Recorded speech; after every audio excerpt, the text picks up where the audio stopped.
Hi everyone, Ryan at FRP here.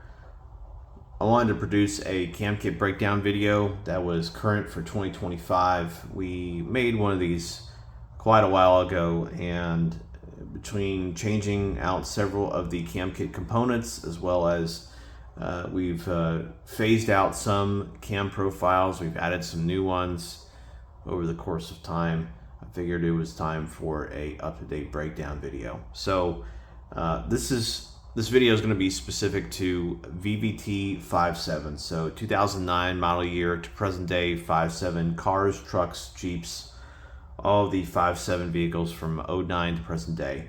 If you have a 03 to 08 57, that's going to be considered a non-VVT 57. I will cover those in a different video.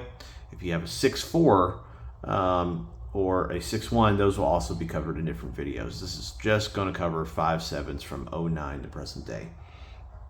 So this is our VVT 5.7 Hemi Cam Kit page. I'll quickly go over how everything is broken down. So you would select the type of vehicle. Car Jeep Durango is considered a car kit, whereas if you have a Ram, that's considered a truck. And then from there, you would select what cam you wish to have. I'll go over the different cam profiles here momentarily. And then we have the option of selecting a partial kit or a complete kit that has the MDS delete. So all of these cams that are about to be discussed are, we do have sound clips on our YouTube channel. Feel free to check that out. There is a note here about custom tuning. None of these will work on a factory calibration. Custom tuning of some sort is required, whether you source it from us or from someone else. Tuning is required for all of these. So Cam Kit, this breaks down the partial Cam Kit components. So it's basically cam, springs. We typically use PSI. If PSI is not available due to back order, we use PAC. We use Smith Brothers. Smith Brothers sells these push rods to us specifically for our cam kits, and then we have a cam tool, either lockout or limiter.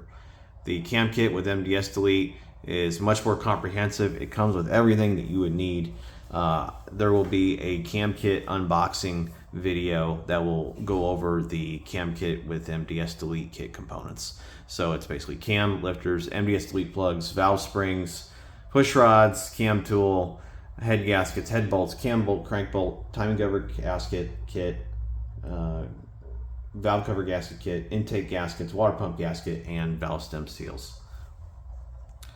Okay, talking about the actual cams themselves. I'm going to make the font here just a little bit bigger. There we go. Cool. So the smallest cam that we sell presently is our Hellfire 2.0. This is kind of like our dedicated 5.7 car truck cam. If you're using your truck like a truck, you use it on the farm, you tow heavy stuff with it, etc. You don't want to do a converter upgrade, or you want something on the milder end of the spectrum, this is the cam for you.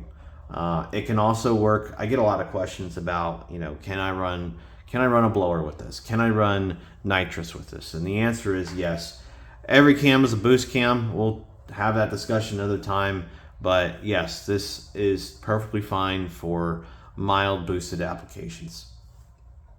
So the Hellfire 2.0 was a cam that we released about a year ago and change. And it's been a really strong seller, and everyone's been really happy with it, as long as it's coupled with good tuning. We do ship that off with a cam limiter.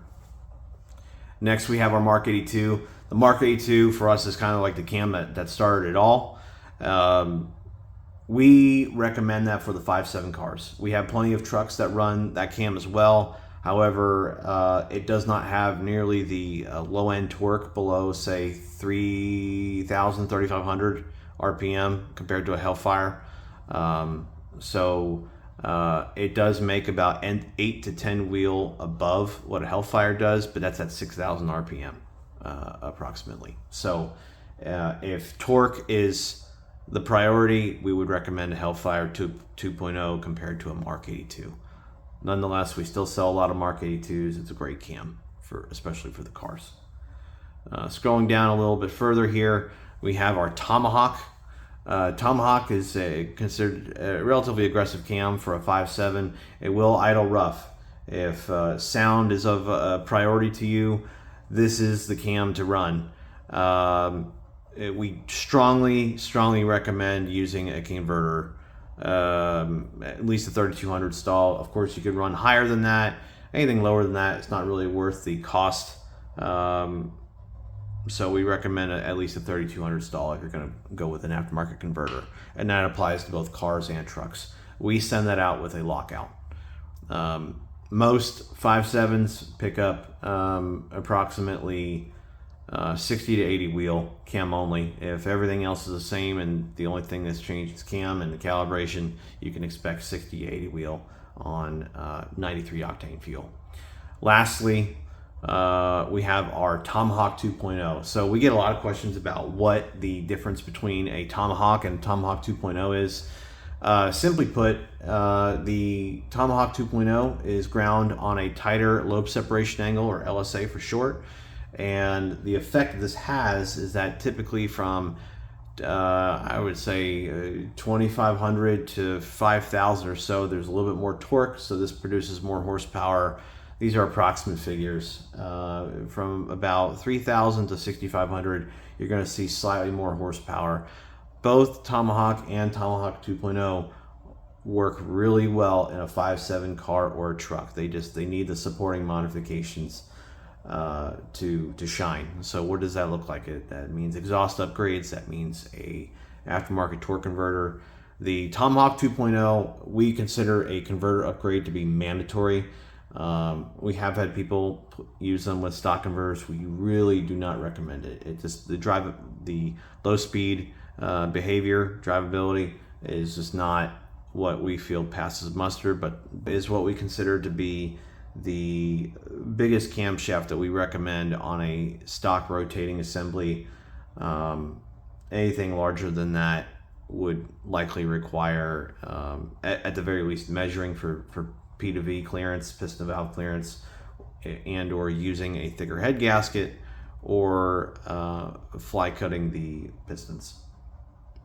If you have any questions, feel free to shoot us a email at info@frptuning.com. We hope that this was helpful to you in your search for an aftermarket camshaft.